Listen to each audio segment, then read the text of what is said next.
Good morning, students. Today we study chapter 5, Geo, Natural Vegetation and Wildlife.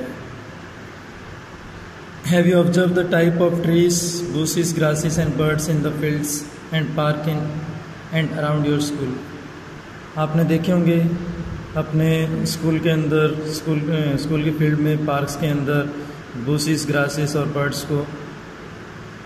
Are they similar और there are variation? क्या सभी same होते हैं या इनके अंदर वेरिएशंस होती हैं? India being a vast country, you can imagine the type of bioforms available throughout the year. India एक वास्ट कंट्री है जिसमें हमारा जो बायोफॉर्म्स हैं, यानी कि जो प्लांट्स एंड एनिमल्स हैं, उनके अंदर different type of plants and animals हमें देखने को मिलते हैं. Our country India is one of the 12 mega biodiversity country of the world. India, हमारी कंट्री इंडिया विश्व के जो से 12 सबसे बड़े बायोडाइवर्सिटी कंट्रीज़ हैं. सबसे बड़ी जो बायोडाइवर्सिटी कंट्री उनमें से इंडिया भी एक है. With about 47,000 plant species, India occupies 10th place. 47,000 plant species के साथ इंडिया की विश्व के अंदर 10th पोजीशन है. एंड 4th इन एशिया, और एशिया इन प्लांट डाइवर्सिटी. और प्लांट डाइवर्सिटी के अंदर इंडिया की 4th पोजीशन है, यानी कि different type of plants, different variation, different type of species के प्लांट्स के पॉइंट ऑफ व्यू से इंडिया की एशिया के अंदर 4th पोजीशन है और वर्ल्ड के अंदर 10th पोजीशन है. There are about 15,000 flowering plants in India. India के अंदर 15,000 फ्लावरिंग प्लांट्स हैं, which account for 6% in the world, जो विश्व के 6% हैं. जो विश्व के टोटल फ्लावरिंग प्लांट्स में से विश्व का 6% है.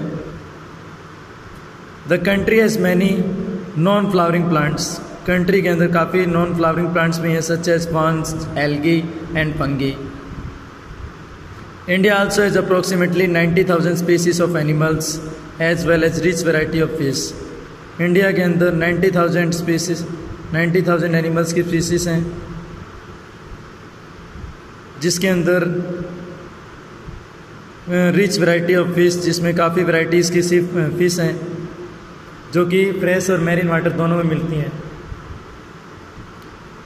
यानी कि इंडिया के अंदर 90,000 plant species of animals and 47,000 plant species में मिलते हैं, जो कि इंडिया की 47 प्लांट स्पीसीज़ के साथ इंडिया की विश्व के अंदर 12th पोजीशन है. और विश्व का इंडिया जो प्लांट स्पीसीज़ के 6% विश्व का प्रोड्यूस प्लांट स्पीसीज इंडिया के अंदर अवेलेबल है, जिसके कारण इंडिया की जो पोजीशन है वो 6th, इंडिया के विश्व के अंदर 10th पोजीशन और एशिया के अंदर 4th पोजीशन है. यानी कि इंडिया के अंदर फ्लावरिंग प्लांट 15,000 है, जो कि 6% है ना. फ्लावरिंग प्लांट्स है ना, वो 6% है. Natural vegetation refers to a plant community. Natural vegetation यानी कि जो ऐसे प्लांट्स हमारे जो that grown of its own without any contribution of human being. Mainly natural vegetation जिसको हम प्लांट कम्युनिटी के रूप में रेफर्स करते हैं, यानी कि विच हैज़ ग्रोन नेचुरली, जो अपने आप से ग्रोन अप होते हैं, विदाउट ह्यूमन एड, बिना किसी ह्यूमन मदद के. And has been left undisturbed by, और and has been left undisturbed by humans for a long time, जो जिस पर लंबे समय तक मानव ने किसी तरह का कोई हस्तक्षेप नहीं किया है. This is termed as virgin vegetation. इसे हम वर्जिन वेजिटेशन भी कहते हैं, यानी कि देशज अक्षत वनस्पति. हिंदी में से अक्षत वनस्पति यानी नेचुरल वेजिटेशन, यानी virgin vegetation is also known as natural vegetation. Thus cultivated crops and fruits orchards from part of vegetation. इस प्रकार कल्टिवेटेड क्रॉप्स हो गए, फ्रूट्स हो गए और ऑर्चर्ड्स यानी प्लांटेशन, ये सभी वेजिटेशन का पार्ट हैं. लेकिन ये सभी नेचुरल वेजिटेशन नहीं है, क्योंकि ऑर्चर्ड्स, प्लांटेशन के अंदर हम खुद भी क्रॉपिंग करते हैं, खुद भी प्लांटेशन करते हैं. तो यानी नेचुरल वेजिटेशन के अंदर वही प्लांट्स, उन्हीं प्लांट्स को हम रेफर करते हैं. The which has grown naturally without human aid. यानी कि natural vegetation refers to an plant community. Natural vegetation refers to which has grown naturally which without human aid and has been undisturbed for a long period. Do you know the virgin vegetation? Virgin vegetation क्या है? जैसे अभी हमने study किया, that's vegetation that grown up naturally. Virgin vegetation which are purely Indian are known as endemic. ऐसी vegetation जो कि purely Indian है उसको हम endemic और indigenous species कहते हैं। endemic और indigenous species कहते हैं, यानी कि प्योरली इंडियंस हैं, उसे हम इंडियन एंडेमिक और इंडिजिनस यानी देशज यानी कि हमारी कंट्री की हैं देशज जिसको हम बोलते हैं। But those which have come from outside India are termed as exotic plants. लेकिन जो प्लांट्स हमारे आउटसाइड इंडिया से यहाँ पर मिलते हैं, जो आउटसाइड इंडिया से आए हैं, उनको हम एक्जोटिक यानी विदेशी प्लांट्स यानी विदेशज वनस्पति कहते हैं। यानी कि जो इंडिया के अंदर प्योरली एंडेमिक और इंडिजिनस स्पीसीज हैं देशज, उनको हम देशज वनस्पति या इंडिजिनस स्पीसीज कहते हैं। The term flora is used to denote plants of a particular region. Flora को हम डिनोट्स करते हैं किसी पर्टिकुलर रीजन्स के प्लांट्स के रूप में, किसी पर्टिकुलर रीजन और पीरियड, किसी पर्टिकुलर रीजन और पीरियड्स के प्लांट्स जो हैं, दैट इज एन फ्लोरा। यानी the term flora is used to denote plants of a particular time or region. The plants refers to a particular time or region, that is known as flora. Plants refers to a particular region or time, ना particular region और period, यानी किसी एक time के जो क्षेत्र हैं, किसी एक टाइम में या किसी रीजन के अंदर मिलते हैं, किसी समय के अंदर किसी रीजन में मिलते हैं, दैट इज एन फ्लोरा। किसी समय में जो कोई वनस्पति किसी पर्टिकुलर रीजन के अंदर कोई वनस्पति वेजिटेशन मिलती है, that is flora. And similarly the species of animals, यानी कि किसी पर्टिकुलर रीजन के अंदर पर्टिकुलर टाइम में पर्टिकुलर पीरियड के अंदर जो हमारे एनिमल्स मिलते हैं, that is refers to as फोना।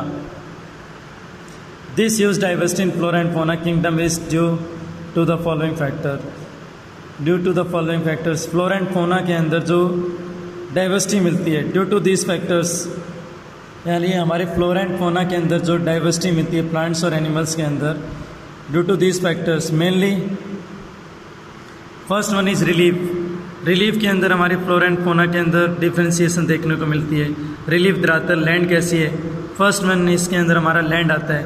Land affects the natural vegetation directly and indirectly. Land हमारी नेचुरल वेजिटेशन को डायरेक्टली और इनडायरेक्टली दोनों रूप में अफेक्ट करता है। कैसे? जैसे कि जहाँ पर माउंटेनियस रीजन है वहाँ पर माउंटेनियस टाइप की वेजिटेशन मिलती है, जबकि जो सैंडी एरिया है वहाँ पे जैसी क्लाइमेटिक कंडीशंस हैं, वहाँ पर जैसी वहाँ की लैंड है उसी के अकॉर्डिंग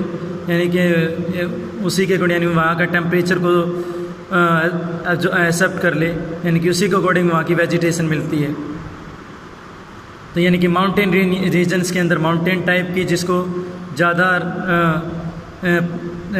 उसी के अकॉर्डिंग लैंड की रिक्वायरमेंट होती है, वैसी वेजिटेशन मिलती है। और प्लेन रीजन के अंदर वहाँ की लैंड के अकॉर्डिंग वहाँ पर वेजिटेशन मिलती है। Do you expect the same type of vegetation in mountainous plateau and plain area?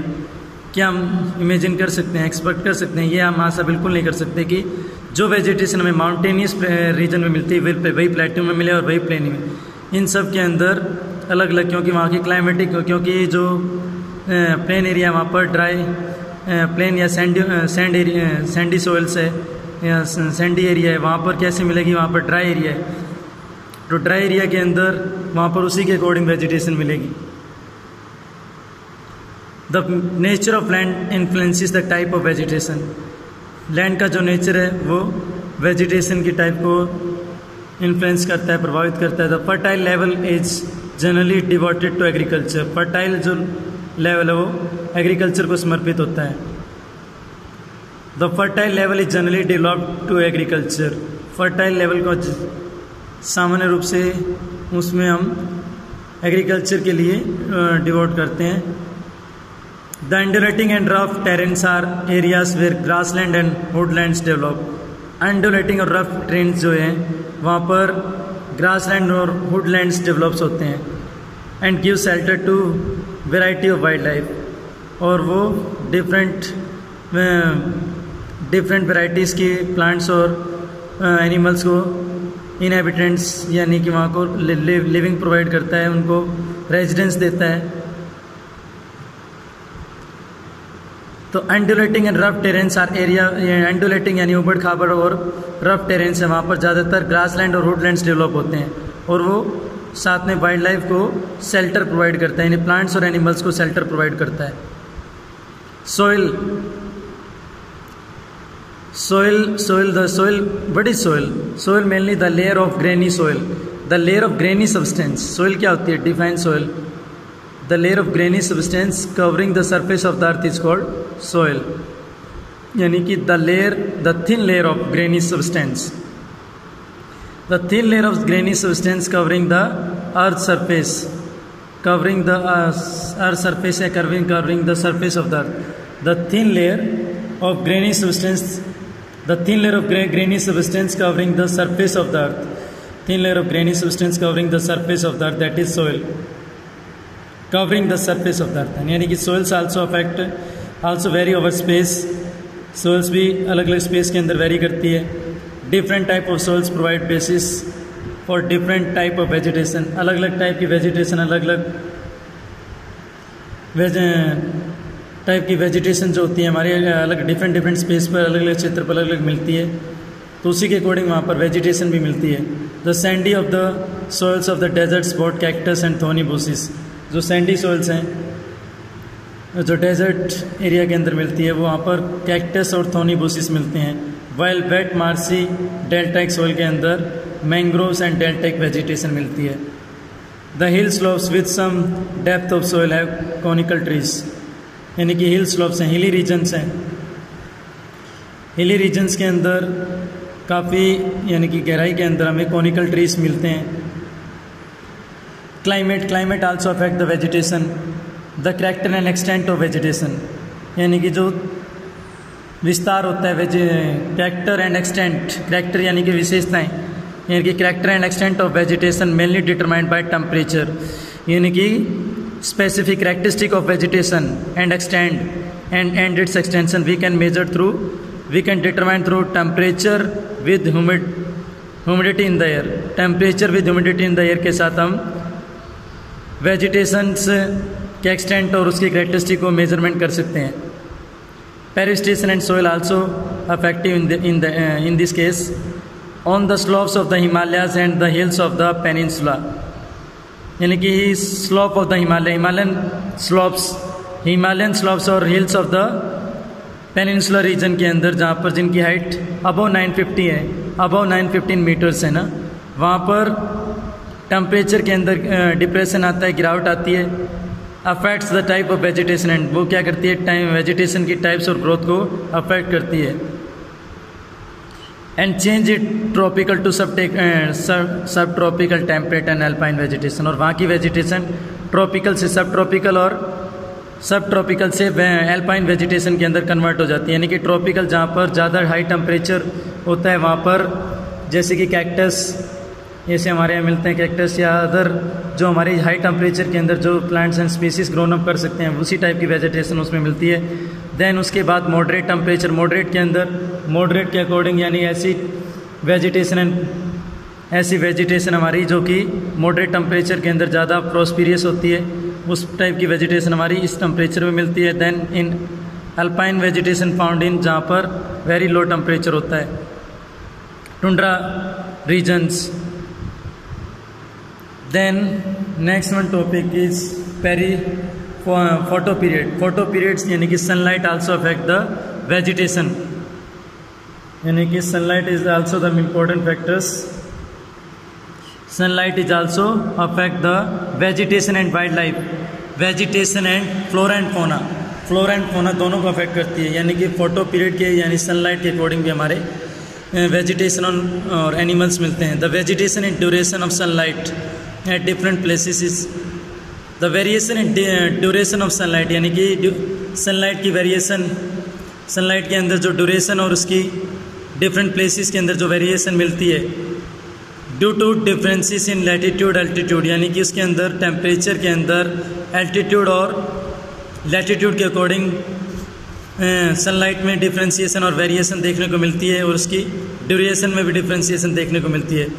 Due to longer duration of sunlight trees grow faster in summer. Longer duration of sunlight की वजह से trees ज़्यादा faster grown up करते हैं। Precipitation के अंदर firstly in India almost the entire rainfall is brought by the advancing south west monsoon. Precipitation also affect the flora and fauna. In India के अंदर जो इंटायर रेनफॉल है, entire rainfall that is brought, जो कि हमारे south west monsoon द्वारा लाया जाता है, जून से सितंबर के बीच में होता है। And rotating north east monsoon also in India के अंदर जो दोनों हैं वो रेनफॉल को लेकर आते हैं।